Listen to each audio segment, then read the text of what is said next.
Magandang araw mga ka-Express Info.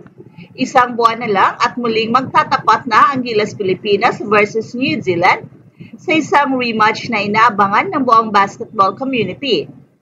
Matapos ang kanilang unang laban na nagtapos sa isang makasaysayang panalo para sa Gilas Pilipinas, tila ba hindi pa rin matanggap ng Tall Blacks ang kanilang pagkatalo.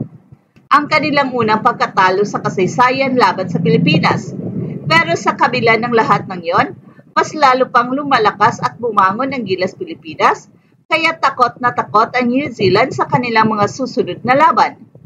Sa mga nakaraang taon, ang Gilas Pilipinas ay naging isang puwersang hindi pwedeng maliliitin sa basketball scene sa Asia at maging sa buong mundo. Mula sa mga pagkatalo at mga pagsubok, ang kupunan ay nakabangon at nagpakita ng lakas. Hindi lang sa mga laban sa mga katulad nilang Asian teams, kundi pati na rin sa mga international competitions.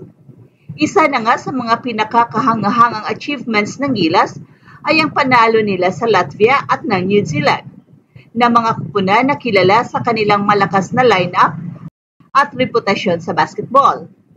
At huwag natin kalimutan ang mga pangyayari sa mga nakaraang laban kung saan tinambakan ng Gilas ang mga kupunan tulad ng Hong Kong at Chinese Taipei. Ang mga ito ay hindi basta-bastang team, pero ipinakita ng Gilas na kaya nilang makipagsabayan at mangingibabaw, hindi lang sa larangan ng depensa at opensa, kundi pati na rin sa mentalidad ng mga manlalaro na ipinagpapalagay na isang malaking salik sa tagumpay ng kupunan. Ito ang dahilan kung bakit, kahit pa sa mga hamon at pagkatalo, hindi nawawala ang tiwala ng mga Pinoy sa kanilang kupunan. At isa sa mga dahilan kung bakit kinatatakutan ng Gilas Pilipinas ngayon ay ang presensya ni Kai Sotto. Ang kanyang pagiging isa sa mga pinakamatangkad at pinakamagaling na sentro sa Asia, siya ang naging malaking paborito ng mga fans at eksperto sa larangan ng basketball. Ang kakayahan ni Kai sa ilalim ng ring, sa mga blocks, rebounds at scoring sa paint, ay nagbibigay ng malaking banta sa bawat kalaban ng Gilas, kasama na ang New Zealand. Si Kai ay isang natural na leader at manlalaro na hindi nakatutok sa kanyang sariling performance, kundi sa ikauunlad ng buong kupunan. Subalit sa darating na rematch laban ng New Zealand, magkakaroon ng isang malaking pagbabago sa lineup ng Gilas Pilipinas. Si Kai ay hindi na makakapaglaro dahil sa kanyang injury.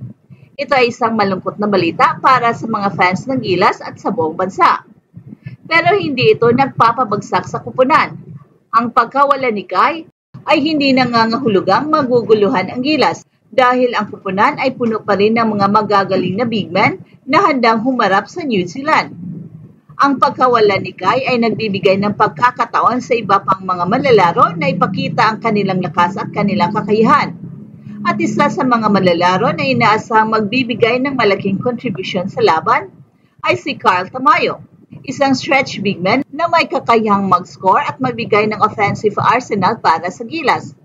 Si Carl Tamayo ay tunay na magiging malaking factor sa laro. Sa kabila ng pagkawala ng isang tulad ni Kai Sotto, si Carl Tamayo ay may kakayahang punan ang posisyon na yon. Si Carl Tamayo ay nagpapakita ng Gilas ngayon sa Korean League, kung saan patuloy niyang pinapakita ang kanyang husay at versatility bilang isang forward. Ang kanyang mahusay na shooting, malupit na drives at kakayahang magbasa ng laro, malaki ang maitutulong ni Carl Tamayo sa Gilas upang mapabagsak ang New Zealand.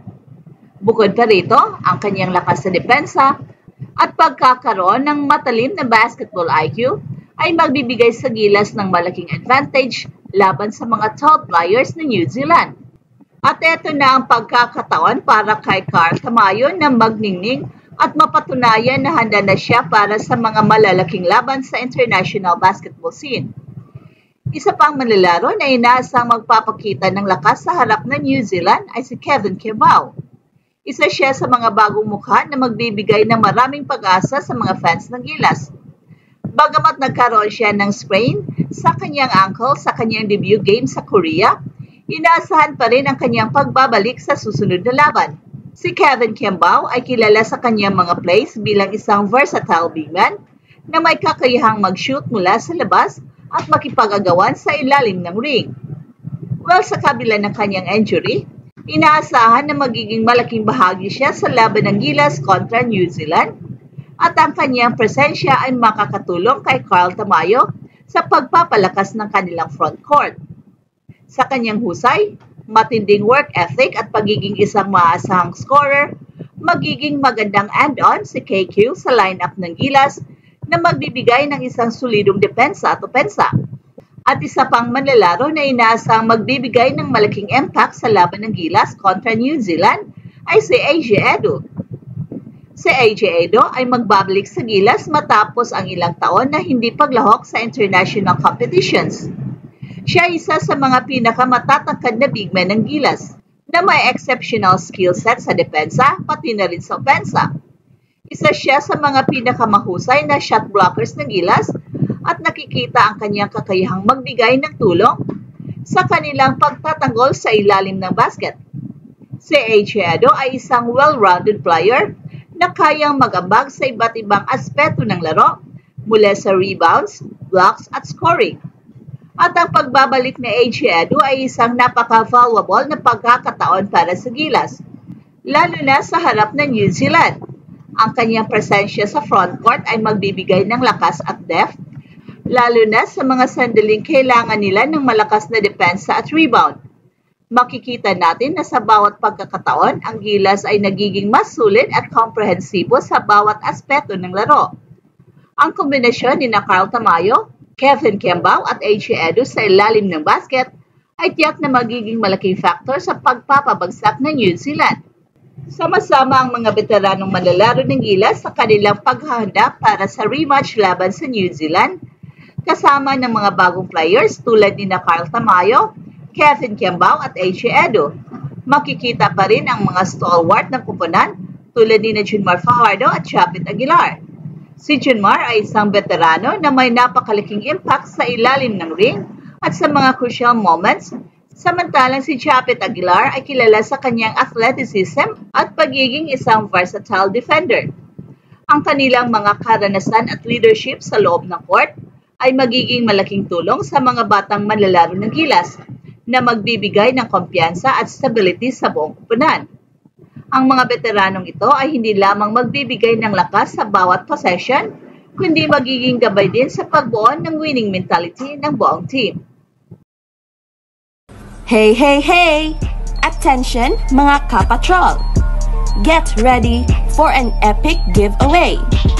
Once Express Info hits 150k subscribers, one lucky winner will win the incredible Oppo Reno 11F 5G smartphone. Here's how to join. Step 1. Subscribe to Express Info right now. Step 2. Like this video. Then step 3. Comment anything good and positive about our idol Kai Sotto. Super easy. Just subscribe, like, and comment.